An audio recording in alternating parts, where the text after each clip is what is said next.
Quem está alegre com Jesus, dá um glória a Deus nessa noite.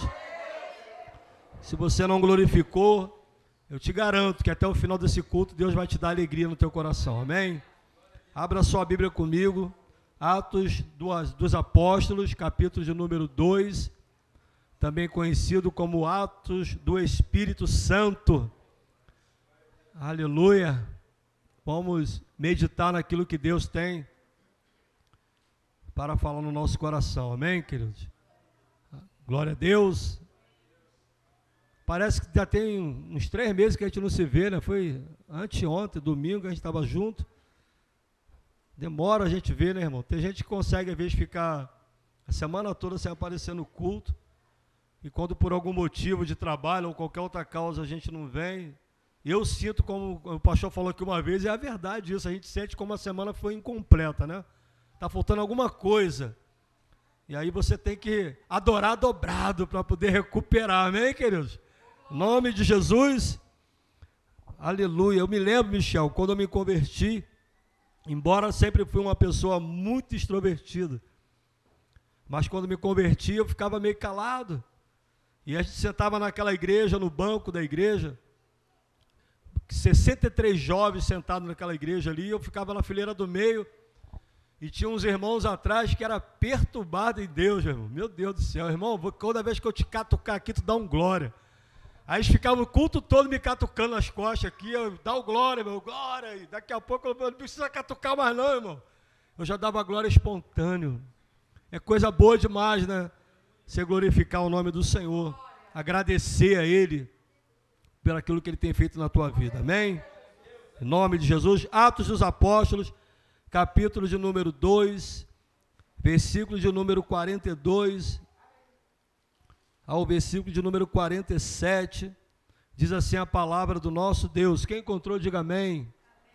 E perseveravam, diga, perseveravam na doutrina dos apóstolos, e na comunhão, diga, e no partir do pão, e nas orações. Agora eu continuo aqui, você ouve. Em cada alma havia temor, e muitas maravilhas e sinais se faziam pelos apóstolos. Todos os que criam, quem crê nessa noite aqui? Todos os que criam estavam juntos e tinham tudo em comum. O que um queria, o outro também queria. Vendiam suas propriedades, fazendas e repartiam com todos segundo cada um tinha necessidade. E perseveravam, diga, perseveravam. De que forma eles perseveravam? Unânimes. Eles tinham união até na perseverança. E eles perseveravam de uma vez em uma vez na semana, era isso? Não, todos os dias eles perseveravam aonde? No shopping, era isso? Eles perseveravam no templo, unânimes no templo, amém, queridos? E partindo o pão em casa, comiam juntos com alegria e singeleza de coração, louvando a Deus o que nós estávamos fazendo aqui, e caindo na graça de todo o povo, e todos os dias, diga, todos os dias, acrescentava o Senhor, aonde, irmãos? A igreja, aqueles que haviam de se salvar. Que coisa linda isso, né, irmãos? Quem quer voltar a viver isso na sua vida? Quem quer voltar a viver isso nessa igreja? Quem quer viver isso na sua família? Quem quer viver isso no seu trabalho? Quem quer viver isso na sua vida, irmãos? Coisa linda e maravilhosa. Está faltando alguma coisa aqui, eu estou percebendo. Viciar a gente, agora não tem jeito. Amém, cara? Eu quero falar sobre algo que Deus tem colocado no meu coração já há um tempo. Eu sempre falo para os irmãos que eu aproveito bastante o tempo que Deus me dá quando estou trabalhando. Saio bastante cedo de casa e algumas das vezes eu chego no trabalho e só começo a trabalhar por volta de 8 horas da manhã. O pensamento meu sempre é o mesmo. Saio cedo para evitar trânsito, engarrafamento, para ser um dos primeiros a chegar no local de trabalho. E o pensamento meu é sempre o mesmo. Vou chegar lá no trabalho, vou pegar meu colchonete que eu tenho no colchonete, minha almofada que eu tenho no caminhão, vou deitar e vou descansar até a hora de começar a trabalhar. Irmão, não consigo, nunca consegui fazer isso. E aí eu aproveito esse tempo para ouvir uma mensagem, para meditar numa palavra, e é gostoso demais, porque Deus vai sempre falando no teu coração. Qualquer hora eu vou mostrar aqui, vou abrir uma página que eu tenho. Eu tenho alguns métodos que eu fui criando ao longo do tempo do trabalho, aproveitando a tecnologia que nós temos. Eu tenho um grupo no meu celular, é muito grupo, irmão. Por isso que eu coloquei minha edição em algum grupo, eu fico já nervoso, que é tanto grupo. Eu tenho um grupo que é só de licenças de obras que eu preciso passar às vezes para as empresas que vai fazer o transporte. Eu tenho um grupo que é só de localizações. Todos os lugares que eu vou fazer uma descarga ou carregar uma obra, eu coloco ali a localização naquele grupo. Tem obras aí que eu trabalhei em 2020. E às vezes o patrão ele pergunta, não, você tem a localização daquela obra tal? Tenho, vou lá no aplicativo e passo para ele. Então eu tenho isso comigo. Então eu tenho também um que eu criei um tempo atrás, que minhas contas, né? Minhas contas, eu coloco ali tudo na data certinha, o valor que tem que pagar, para ter aquele cuidado de chegar naquele período, conseguir pagar as contas direitinho, para ninguém ficar cobrando, que é chato demais você ser cobrado por alguma coisa, amém? E eu coloco lá muitos áudios, que às vezes vem alguma coisa na mente, alguma coisa da palavra, algum versículo, e aí Deus dá uma meditação, para eu não esquecer aquilo, que eu não tenho uma mente boa, assim, igual do Michel, né? Que grava demais as coisas. Aí eu vou lá, Michel, mando uma mensagem para mim mesmo, né? E gravo ali aquela palavra ali para não esquecer. E depois Deus vai montando uma palavra, vai falando no coração, porque a palavra de Deus, ela não se renova a cada manhã. A gente pronuncia isso errado. Que se uma coisa para ser renovada, é sinal que ela já existe, amém? A gente reforma-se, renova-se a casa, renova o guarda-roupa, né, Suzy?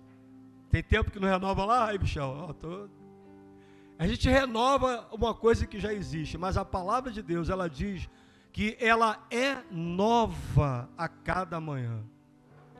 Aquilo que Deus falou com você hoje, amanhã, talvez no mesmo versículo ele vai falar de uma forma diferente, porque ela não se renova, mas ela é nova a cada manhã.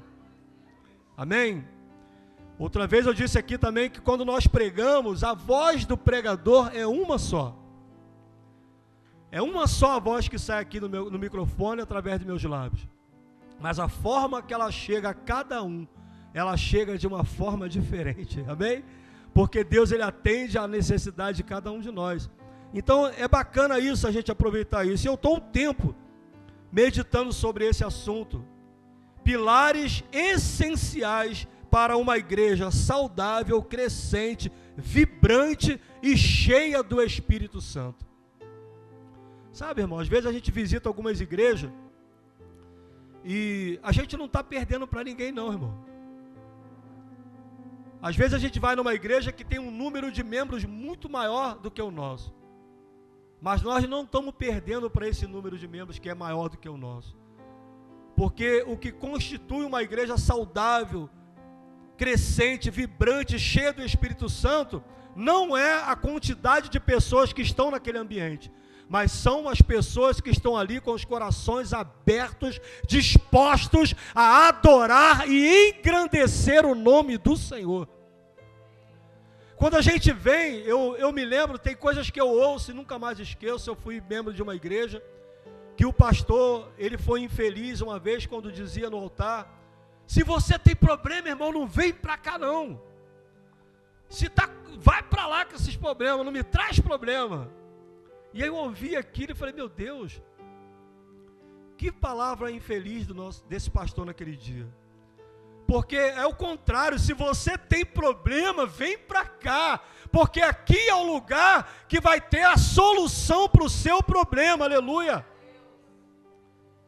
A igreja é um hospital onde nós depositamos nela todos os nossos problemas, e Deus tem feito milagre, tem nos feito sair sarados, amém? Quem tem sido sarado quando vem ao culto nesse lugar? Levanta a tua mão, irmãos. Nós somos sarados. Eu sempre refiro isso, eu falo, quando eu cheguei nessa igreja, eu tinha saído de um determinado lugar, destruído, derrotado, sem perspectiva alguma de retornar a frequentar uma igreja. O pensamento que parava na minha mente é que nunca mais eu iria fazer parte de uma instituição chamada igreja. Percebe o que é isso? Tamanha era a ferida que eu carregava ao sair da última igreja onde eu adorava ao Senhor. Eu sempre dizia, nunca vou abandonar Jesus, nunca vou deixar de servir ao Senhor, nunca vou deixar de ser crente em Deus, mas eu não quero mais saber de instituição chamada igreja. Mas quando eu cheguei nesse lugar, eu fui tratado, irmãos. As feridas foram curadas, o pensamento foi deixado de lado. E hoje, ao contrário, eu não quero nunca deixar de fazer parte de uma instituição chamada igreja, porque a igreja é lugar de vivermos uma vida saudável, crescente, vibrante, cheia do Espírito Santo. Amém? Você precisa ser vibrante, irmãos. Você não pode deixar o cansaço dominar você, amém? Se falar de cansaço, talvez aqui eu seja um hoje, não sei se tem alguém aqui mais cansado do que eu, cansaço físico, talvez eu seja o mais cansado aqui hoje. Mas o cansaço, ele não supera o desejo e a vontade de adorar e engrandecer o nome do Senhor. Ainda encontra força, mesmo no cansaço, para você pular, correr, gritar e exaltar o nome do Senhor. A ginástica de Deus, né, irmão? Aí chega cansado na igreja, o cara manda um louvor desse. Então, eu quero iniciar fazendo algumas perguntas que param às vezes na nossa mente, muitas das vezes. Como nós devemos nos comportarmos diante da sociedade? Pergunta que a gente faz, a gente responde para nós mesmos, né? Você não vai me responder, mas como nós devemos nos comportar diante da sociedade? Como podemos demonstrar que somos a igreja de Jesus, aleluia? Como nós podemos demonstrar isso para as pessoas? Olha, eu sou a igreja de Jesus. As pessoas olhar para mim e para você e identificar isso. Quais são os pilares que uma igreja precisa ter para se manter saudável, crescente, vibrante e cheia do Espírito Santo? Esse versículo 42 que nós lemos do capítulo 2 de Atos dos Apóstolos, ele nos traz esses 4 pilares, que nos ensina como manter isso. É justamente sobre isso que eu quero falar nessa noite. A igreja, ela é mencionada pela primeira vez na Bíblia, a palavra igreja, no livro de Mateus, no capítulo 16, verso 18. Lembra lá? Quando Jesus estava perguntando quem os discípulos achavam que ele era, o que eles pensavam acerca de Jesus, eles foram dizendo alguma coisa. Uns dizem que tu és Elias, outros dizem que tu és um profeta, outros dizem que tu és João Batista. E Pedro, ele se levanta ali e diz, Senhor, tu és o Cristo, o Filho do Deus vivo.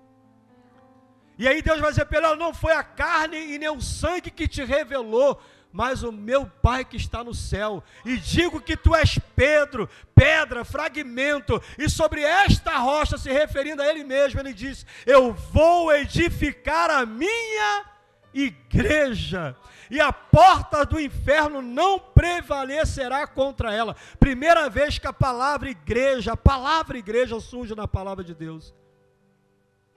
Palavra igreja. Após o advento da descida do Espírito Santo, no dia de Pentecoste, enchendo os discípulos que se tornaram apóstolos, a igreja então passa a existir e a crescer de uma forma espantosa. No capítulo 1 de Atos dos Apóstolos, no verso 15, se não me falha a memória, está aberto aqui, dá até para conferir. Existia ali no ato do Pentecoste, que desceu o Espírito Santo, cerca de 120 pessoas.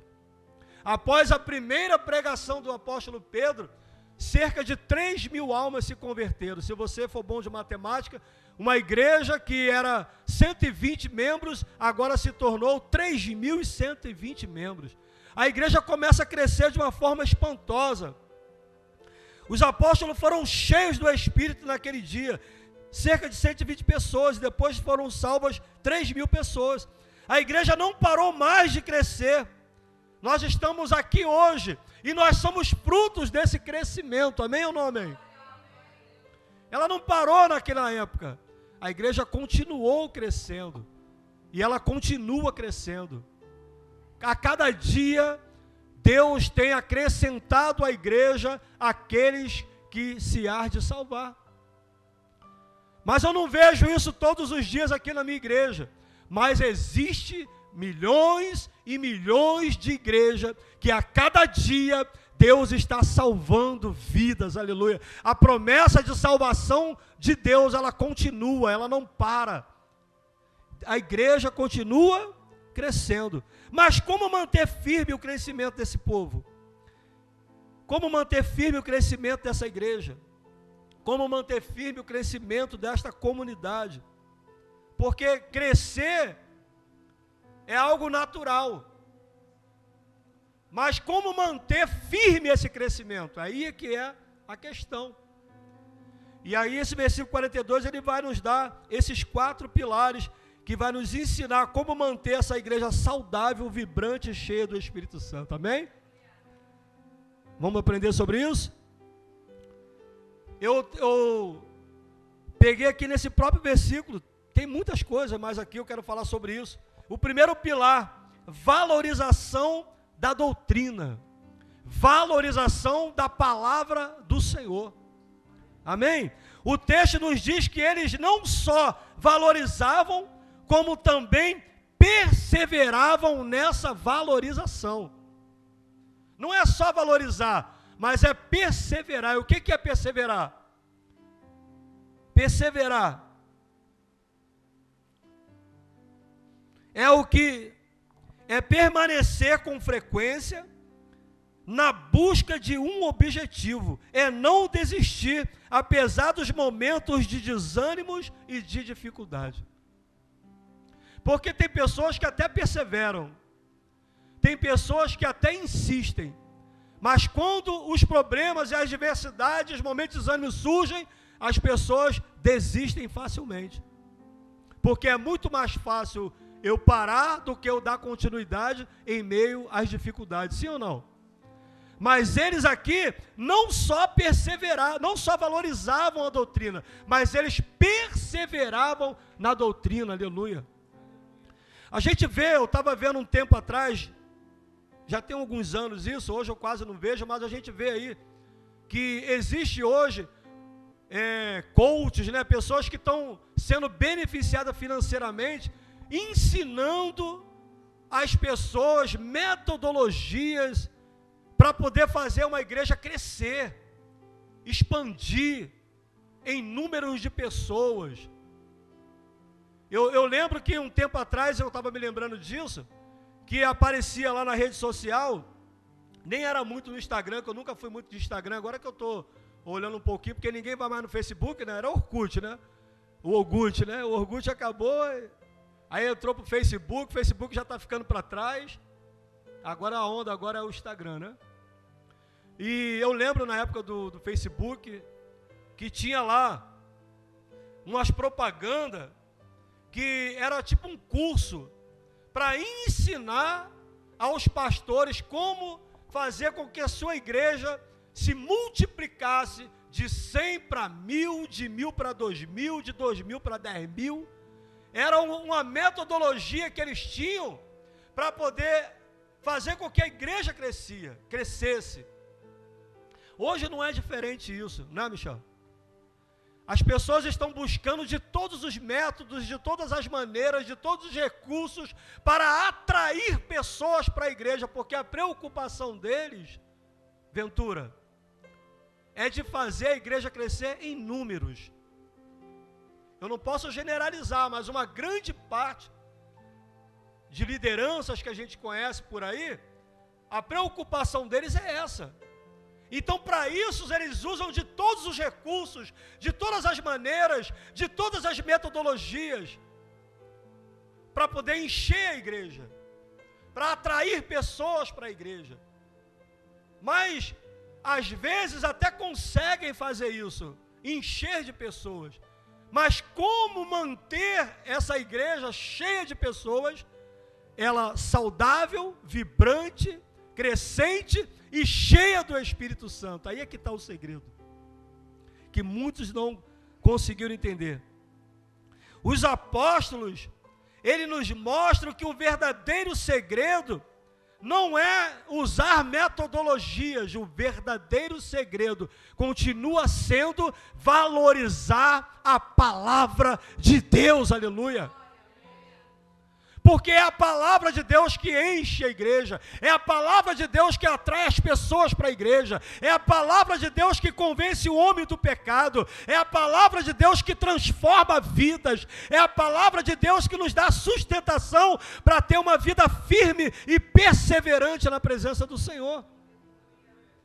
Então existem muitos métodos aí que são métodos fúteis, que até funcionam por um tempo, mas se eles não houverem uma maneira de renovar aquela metodologia, as pessoas vão saindo. Por quê? Porque as pessoas estão ali, mas não estão enraizadas através da palavra do Senhor, aleluia. Eu quero permanecer na igreja, eu quero permanecer servindo ao Senhor nesse lugar, não porque aqui tem um bom louvor, não porque aqui os instrumentistas tocam bem, não porque aqui os irmãos se arrumam direitinho, não, eu quero permanecer aqui porque aqui a palavra de Deus tem primazia, aleluia. E muitos não estão buscando isso. Não, eu quero congregar numa igreja onde o ar-condicionado seja melhor do que o daqui. Eu quero congregar numa igreja, agora a onda agora é aqueles telão. A gente vai ter aqui também um dia, fica frio. Fica tranquilo, tá? Vamos participar lá, tem aquela prova lá que passa na Rádio 93, né? Como é que é? Prova sei lá, eu esqueci o nome que eles dão. Que as igrejas vão, né? E o prêmio é esse, é o painel de LED para a igreja, é instrumentos para a igreja, tudo para a igreja, tudo para a igreja. Os irmãos, então vamos estudar a Bíblia, irmão, para a gente participar disso aí, amém? Vamos botar o painel de LED na nossa igreja. Mas não é porque o painel de LED vai estar aqui que nós vamos permanecer firmados, mas é porque a palavra de Deus, ela tem primazia nesse lugar, amém ou não amém? Veja o que diz lá em Atos, no capítulo de número 6, quando houve a instituição dos diáconos, capítulo 6, verso 1 ao 7, diz assim a palavra do Senhor. Ora, naqueles dias crescendo o número dos discípulos. O que estava crescendo naquela época? O número dos discípulos, o número das pessoas. Estava crescendo. O número dos discípulos, o número das pessoas que estavam seguindo a Cristo estava crescendo. Houve uma murmuração dos gregos contra os hebreus, porque as suas viúvas eram desprezadas no ministério. Aí ele continua dizendo, convocou então os 12 e falou, escolhei os irmãos com essa palavra. O verso 4 vai dizer o seguinte, que o que eles fizeram para que mantesse esse número de pessoas? Mas nós perseveremos na oração e no ministério da palavra. Eles se preocupavam sempre com a palavra. A maior preocupação dos apóstolos era se manter firmes e perseverantes na palavra. Eles disseram para aquelas pessoas, não é razoável, ou seja, não é legal que nós deixemos a palavra para fazer outras coisas. Não, vamos instituir pessoas para fazê-las, mas nós vamos continuar perseverando na palavra, porque eles entendiam que o segredo da igreja se manter firme era a palavra. A gente hoje, irmãos, tem coisas que eu gravo, eu falo isso. Uma irmã uma vez chegou para mim e falou assim, eu era diácono na época, diácono Nelson, congregava com o saudoso pastor Haroldo. Poxa, eu queria que o irmão orasse por mim, eu estou sentindo insônia, eu não sinto sono, não consigo dormir. Eu falei, irmão, aproveita isso aí, irmão, vai ler a Bíblia. Não, mas toda vez que eu leio a Bíblia, eu leio 3, 4 versículos, hoje começa a pesar, então, a insônia é para quê então? Aproveita que você não está dormindo, vai ler a Bíblia, irmão.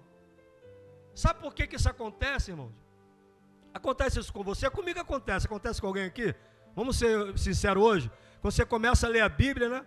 Vai bater naquele cansaço, vai bater naquele desânimo, o olho começa a pesar, daqui a pouco tu não está enxergando mais as letras.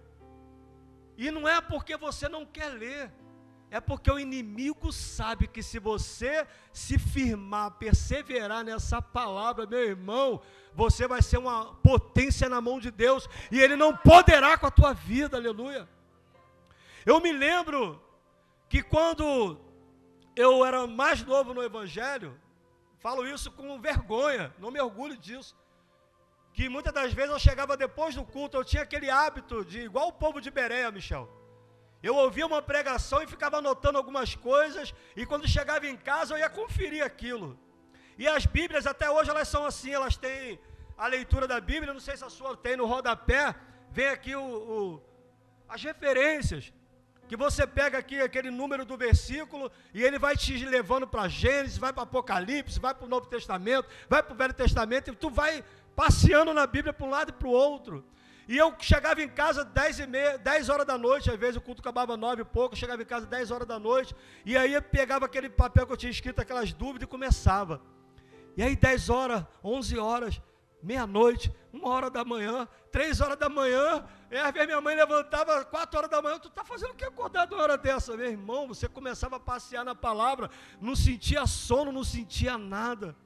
Sabe por que isso? Era novo convertido, estava naquela ânsia de prender a palavra, de me encher da palavra, de aprender a palavra. Isso precisa voltar na minha vida e na sua, aleluia.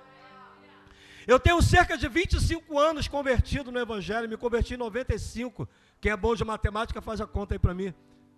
Eu li a Bíblia toda de Gênesis e Apocalipse 3 vezes. 3 vezes, é vergonhoso isso, tinha que ter lido 25 vezes. Tem pessoas que, às vezes, você faz pegadinha, abre no Salmo de número 151 e a pessoa fica procurando o Salmo 151 e não acha e dá fala, irmão, não tem esse Salmo não tem mesmo, é porque não tem hábito. Nós precisamos voltar ao hábito de meditar na palavra, irmãos, de ler a palavra, de respirar a palavra, de inspirar a palavra, aleluia, de desejar a palavra do Senhor. É o primeiro pilar de sustentação de uma igreja, amém? Eles não deixaram de solucionar o problema. Perceba que quando levaram os problemas para os apóstolos, eles não fizeram assim, deixou de lado, não, eles não deixaram de solucionar o problema, mas contudo, não deixaram de perseverar na palavra. Quem vai continuar perseverando na palavra aqui nessa noite? Antes mesmo da igreja crescer em números de pessoas, primeiro ela precisa crescer na palavra. Antes de crescer em número de pessoas, ela precisa crescer na palavra, amém? À medida que a palavra cresce, Deus aumenta o número de pessoas. Eu vou gravar isso, que isso aqui veio do céu e eu escrevi para não esquecer. À medida que a palavra de Deus cresce no nosso meio, Deus também cresce o número de pessoas. Acredite nisso, que existem muitas pessoas hoje que estão assim, irmãos, desejando de ouvir uma palavra. Às vezes você vai num culto aí, e é tanta historinha que a pessoa conta, é tanta coisa, e você sai daquele culto e você não ouviu nada. E você pode glorificar a Deus aqui, porque desse altar tem saído palavra para a tua vida, palavra para a tua família, palavra de restauração, palavra de transformação, palavra que te dá direção, palavra que te dá ânimo, palavra que te fortalece, aleluia. Quantas das vezes eu já entrei nesse culto preocupado, sem saber o que fazer, e desse altar veio a palavra, aleluia, que me trouxe ânimo, alegria, esperança, aleluia. Você olha para o teu lado, vê pessoas novas na presença do Senhor. O que é isso? É a palavra de Deus que está atraindo. Está aí o nosso irmão Ventura, glória. Antes era um simples convidado que vinha, casualmente ele vinha aqui à igreja, né, Ventura? Mas hoje ele vem como um membro da igreja. Por quê? Porque foi alcançado pela palavra, aleluia. Você pode adorar o Senhor por isso? Deixa eu correr aqui, que o pastor me deu 30 minutos. Alguém faz um sinalzinho para mim quando eu estiver passando, tá? Segundo pilar, valorizavam a comunhão. Essa comunhão enfatizada aqui em grego é koinonia. O verdadeiro conceito que a palavra indica é afastamento de interesses particulares e a união com outras pessoas para o cumprimento de alvos comuns. Isso é comunhão. Isso é koinonia. É eu deixar os meus interesses particulares, me juntar com outras pessoas, para que nós juntos venhamos buscar interesses comuns. Quem está aqui por causa do evangelista Nelson? Levanta a mão. Ninguém. Você está aqui por causa de Jesus. Essa é a comunhão, é o nosso pensamento comum, de adorarmos a Deus. Essa é a nossa comunhão. Koinonia, portanto, é colocarmos de lado os nossos próprios interesses, visando somar forças juntos para servirmos ao Senhor. Porque quando nós nos juntamos, é para quê, irmãos? Qual é o propósito de nós nos juntarmos? Qual é o propósito de nós estarmos juntos aqui essa noite? Não, eu vim aqui porque eu queria ver o irmão que há muito tempo eu não vejo, o irmão Roberto, né, Roberto? Não é por isso não, Roberto. Fica alegre não, porque não é por isso. Eu estou aqui junto com os irmãos para adorar o nome do Senhor, aleluia. Mas que bom que o Roberto está aqui, que também tive a oportunidade de vê-lo, amém? Amém, Roberto? Fica triste não, estou usando você como exemplo, mas eu amo você em Cristo Jesus. Assim podemos afirmar, isso é uma afirmação que podemos fazer, que só há essa verdadeira koinonia se tivermos comunhão primeiro com Deus Trino. Se eu não tenho comunhão com Deus, com o Filho e com o Espírito Santo, com o Pai, o Filho e o Espírito Santo, eu não tenho uma comunhão verdadeira na minha vida, irmãos, amém? Se em nossas relações interpessoais não houver unidade, atitude de misericórdias, companheirismo, é porque não há em nós uma verdadeira koinonia. Eu não posso estar junto com os irmãos aqui e não ter esse tipo de sentimento na minha vida. Compaixão, misericórdia pelo meu irmão, de me compadecer pela sua luta, pela sua dor. Eu não posso dizer que estou em comunhão com você e não ter companheirismo com você, aleluia. Eu tinha um amigo, um irmão em Jesus, Michel, que ele era engraçado, sabe? Era a época que eu era jovem. Era mais jovem, né? Quando eu sou jovem ainda. Ele quase não andava com os irmãos da igreja. Todas as amizades dele, a maioria das amizades deles eram tudo pessoas que não eram crentes. E eu me lembro que eu ouvi essa conversa, eu estava próximo, quando o pastor falou assim: eu tenho te observado, você não anda com os irmãos, você nunca está com os irmãos, você não se envolve com a juventude da igreja.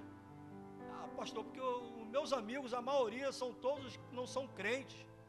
Mas por que isso, irmão? Eu tenho mais afinidade com eles. Aí eu me meti, falei: irmão, não consigo compreender isso.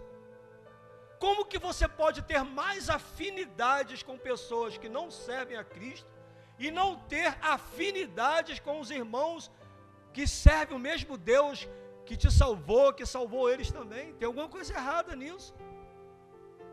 Koinonia é isso, irmãos, é nós termos afinidades um com o outro, é nos conhecermos ao ponto de quando o pastor olhar para você, ou o irmão olhar para você e saber que você não está bem. O que é isso? É afinidade, é intimidade, aleluia. É você olhar para mim, que sou extrovertido, brincalhão, mas saber que nesse dia eu não estou legal. Nelson hoje não está bem. O que é isso? É afinidade, é koinonia, é comunhão, aleluia. Não se trata apenas de estarmos juntos, porque podemos até estar juntos e não estarmos em comunhão, não estarmos em koinonia. Quem aqui já foi no Maracanã? Tem um monte de pessoa lá, né? Se você estiver do lado do Flamengo lá, né? Flamengo, tá lá do lado do Flamengo, a maior torcida do mundo. Desculpa aí, tá, gente? Mas o Botafogo tá tirando onda. Então, tá aquele monte de pessoas, todos torcem pelo teu time, mas ainda assim ali não há comunhão, ainda assim não há koinonia, é apenas um ajuntamento de pessoas. Mas aqui dentro da igreja, no meio do povo de Deus, não pode ser assim, irmãos, aleluia. Isso aqui não é um ajuntamento de pessoas, isso aqui é comunhão, isso aqui é coinonia, isso aqui é nós sentimos a mesma coisa, sentimos a mesma alegria, sentimos a mesma tristeza, sentimos o mesmo desejo, temos o mesmo propósito, aleluia. Aleluia. É muito mais que isso. É viver a mesma fé, o mesmo espírito, com os mesmos objetivos. Você sabe quais são os objetivos da tua igreja? Quem sabe, levanta a mão aí. Ninguém sabe, irmão. Quais são os objetivos da nossa igreja? Vou perguntar então, reformular a pergunta. Qual é hoje o atual objetivo da nossa igreja? A compra do nosso terreno, da igreja. É um objetivo, então você precisa estar inteirado nisso. Amém? Eu pensava que o pastor e a pastora e a Sara hoje já estão passeando, irmão. Ele falou para mim, não, eu vou ficar lá em Paracambi, né? Vou esticar uma rede lá no bosque. Caramba, eu vim pensando, quando eu vi o carro parado dele, eu falei, pastor, meu Deus do céu.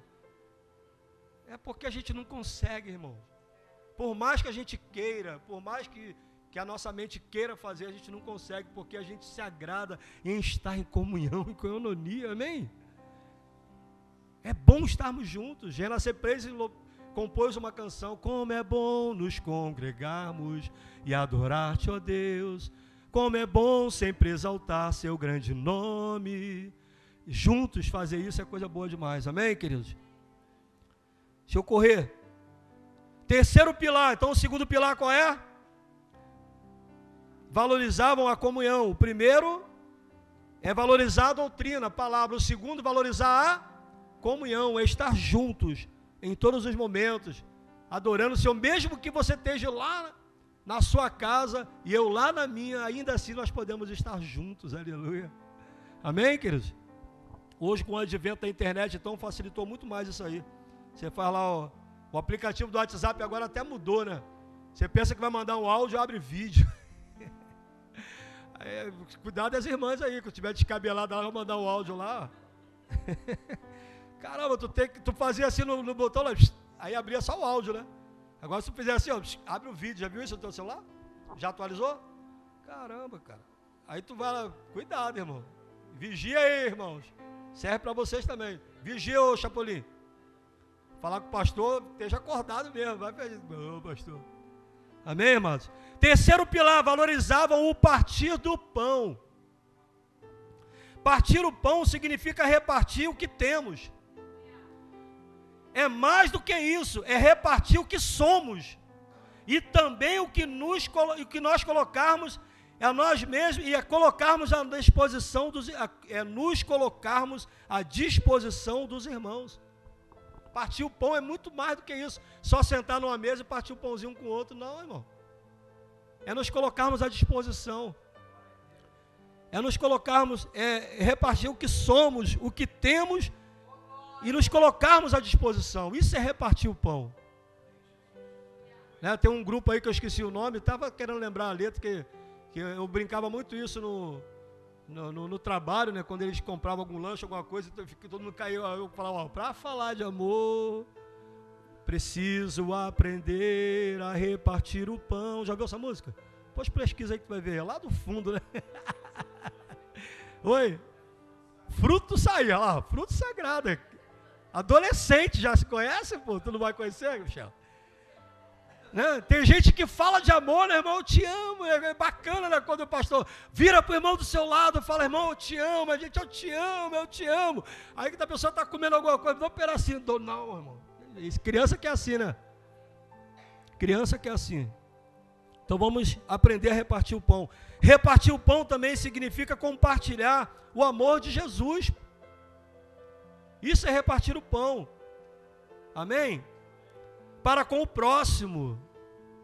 Hoje nós vivemos um tempo em que as pessoas estão muito egocêntricas.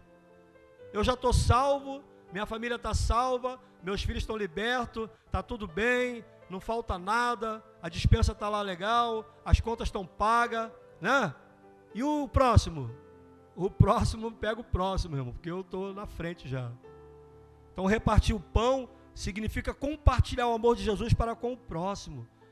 é o evangelizar, é o falar de Jesus. O que mais nos lembra o partir o pão, senão Jesus se dando como um pão da vida para nós. Ele declara isso: eu sou o pão da vida que desceu do céu, aleluia. Jesus é o pão da vida que desceu do céu. Hoje vivemos um tempo em que as pessoas estão assim, egoístas. Filipenses 2, verso 4 diz: não tendo em vista somente os seus próprios interesses, mas também os dos outros. Dos outros. A gente precisa se preocupar mais um com o outro, irmão. Ligar para a pessoa, perguntar se está bem. Esquece o WhatsApp, liga, irmãos. O WhatsApp é um aplicativo de mensagens. A pessoa não é obrigada a ver aquilo ali que você mandou. Uma vez um amigo me disse: te mandei uma mensagem tem um tempão, você não respondeu. Eu falei: amigo, você quer ter urgência, me liga. Porque não é todo o tempo que eu tenho para poder ouvir, não. O WhatsApp, como que chega a mensagem no WhatsApp para a gente? Cada um tem um toquezinho diferentezinho, mas é um toquezinho só que dá. Se você não estiver próximo do aparelho, você pode não ver. É verdade ou não é? Mas quando você liga é diferente, vai ficar tocando até a pessoa ouvir e atender. Já tem gente que bota, a Zirlei é uma, né? Uma vez eu falei: Zirlei, se me pararem na rua e perguntar assim, você vai ganhar 1 milhão, vou te dar 1 milhão, mas você vai ter que ligar para uma pessoa e essa pessoa não pode te atender. Eu vou ganhar na hora. Eu vou ligar o telefone, vou lá no banco, vou sacar 1 milhão, vou voltar, o telefone vai estar tocando e a Zirlei não atendeu. Hoje eu mandei uma mensagem para ela. Como eu disse, a mensagem não é obrigada a vir na hora. Aí depois de umas 2 horas já no trânsito vindo embora, eu liguei para ela para saber uma situação. Aí eu falei: amor, você não se preocupa mais com seu marido não. Eu fiquei dizendo: dengue, né? Você não gosta mais de mim, amor. Que isso, amor? Você não gosta, você não se preocupa comigo. Eu te mandei uma mensagem tem quase 2 horas atrás. Você não respondeu, você não visualizou. Você já mandou joinha aí na mensagem de outra pessoa, mas tu não viu a minha, Zirlei. Meu Deus do céu, eu sou teu marido. A Michele, que a gente morava aqui no morro, eu mando, Sara, mensagens, boto foto, mando mensagem, elogio: essa é a melhor mulher do mundo, você é tudo na minha vida, e bota aquela mensagem, aquela declaração, ela vai e bota um coraçãozinho. Ela não fala nada, só bota o coraçãozinho. Botei o coraçãozinho. Isso quando vê, né? Quando vê. Então a gente precisa entender isso, irmão, precisa ter mais isso. Você olha para o banco das igrejas, quantas pessoas hoje está faltando no culto hoje? Já percebeu quantas tem faltando no culto hoje? Já pensou que seria depois do culto você pegar o teu telefone e não mandar uma mensagem, mas ligar para a pessoa: poxa, senti tua falta hoje. Hein? Lembra que eu contei o testemunho da mulher que estava com a corda pendurada na telha para se suicidar? E quando chegou a mensagem do WhatsApp, uma mensagem de ânimo, de fortalecimento, eu nem sabia que foi para ela, porque ela tinha trocado, a pessoa que eu mandei já tinha desfeito do número, o número tinha passado para essa pessoa, Michel, lá do sul.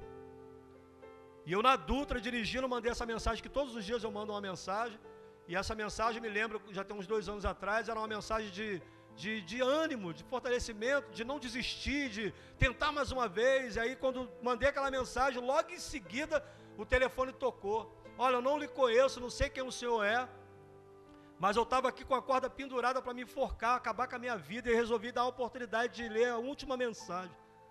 E essa mensagem salvou minha vida. Hoje essa menina, o nome dela é Elaine, ela congrega numa igreja lá, ela fala direto: quando eu for aí no Rio, eu vou querer conhecer a tua igreja, eu quero conhecer a tua igreja, sabe?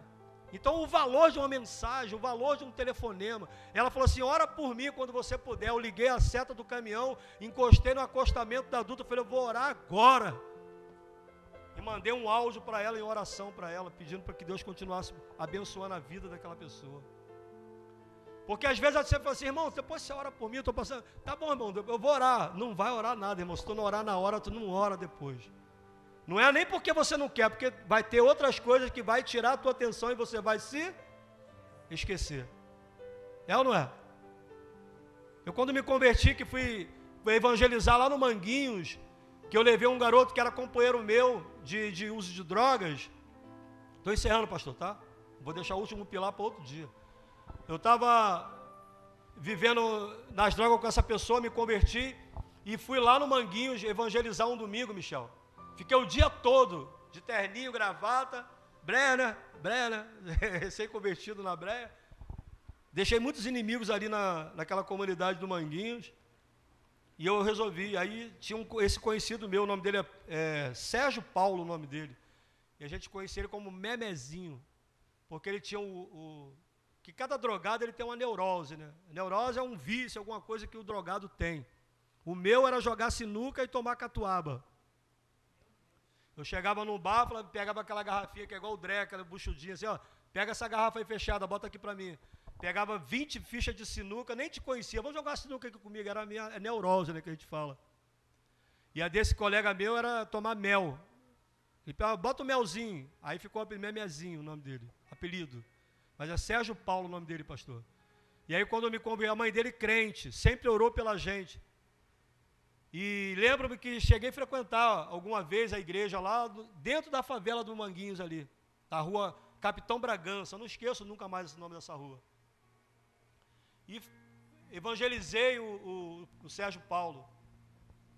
Eu cheguei na casa da mãe dele, de terno e gravata, quando ela abriu a porta, que me viu, ela tomou aquele susto assim, começou a chorar, meu filho! Eu falei, irmã, paz do Senhor, irmã Conceição. Hoje eu sou um crente em Jesus, sou salvo e liberto pelo Senhor. E ela me abraçou, meu filho, quanto que eu orei por você. Eu falei, cadê o Sérgio?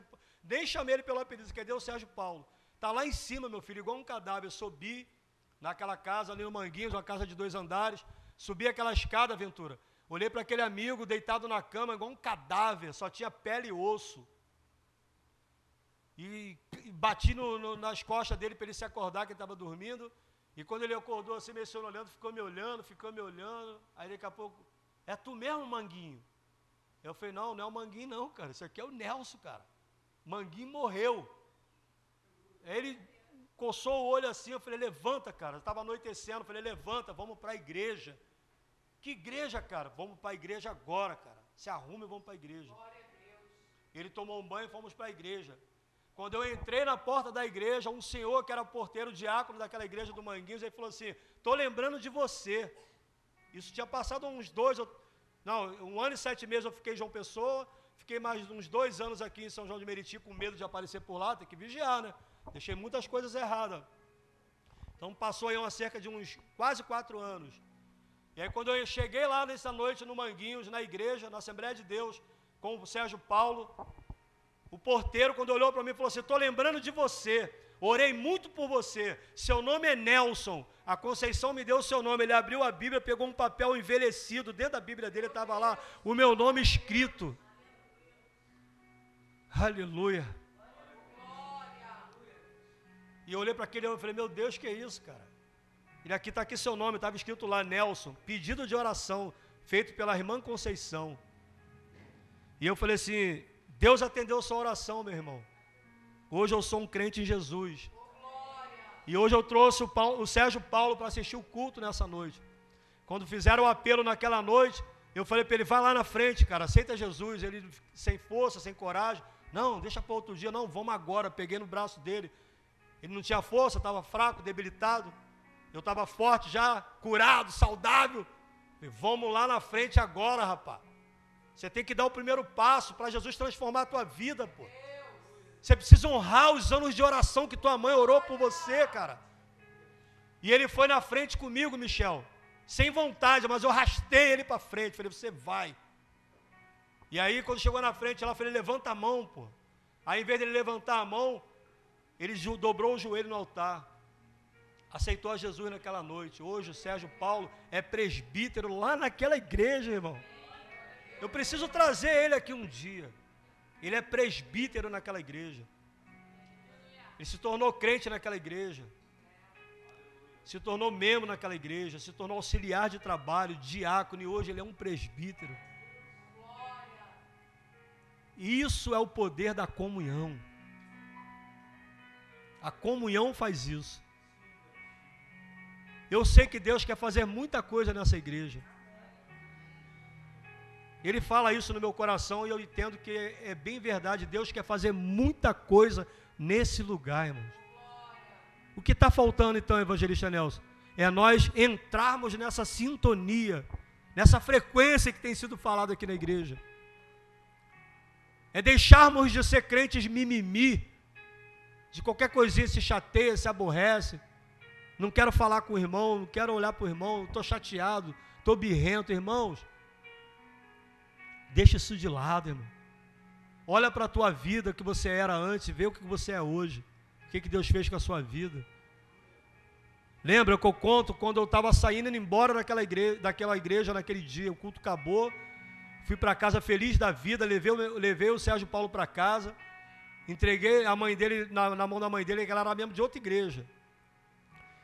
Entreguei ele na mão dela, falei aqui, ó, seu filho agora é um crente de Jesus. Ela chorou dobrado, né, quando me viu. E eu fiquei dando aquela assistência para ele, sabe, irmãos? Ligando para ele, não tinha WhatsApp, nada disso, era ligação mesmo. Ligando para ele, falando com ele, intercedendo com ele, buscando com ele. Quando eu ia lá na casa da minha sogra, eu sempre deixava a Zelei lá na casa da mãe dela e falava assim, vou lá no Manguinhos. Ela vai lá, eu ia lá na casa dele. E aí, Paulo, como é que tá? Tô firme. Daqui a pouco apareceu lá, ó, você é consagrado auxiliar de trabalho. Fui separado auxiliar de trabalho, firme. Estou sendo separado ao diaconato da igreja, firme.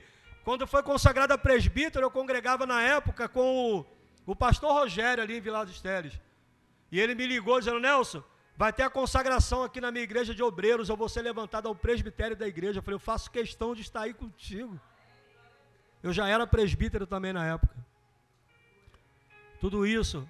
E quando eu fui embora naquela noite, eu ia encerrar com isso que eu ia falar. Eu escutei uma voz assim, quem é vivo sempre aparece. E eu olhei para trás, uma pessoa que tinha uma rincha comigo, que fazia parte do tráfico, ele com a pistola na mão, e aí eu falei para ele assim, ó, se você acha que tirando a minha vida, a gente vai estar aqui de algum problema, aproveita, porque essa vai ser a tua única oportunidade.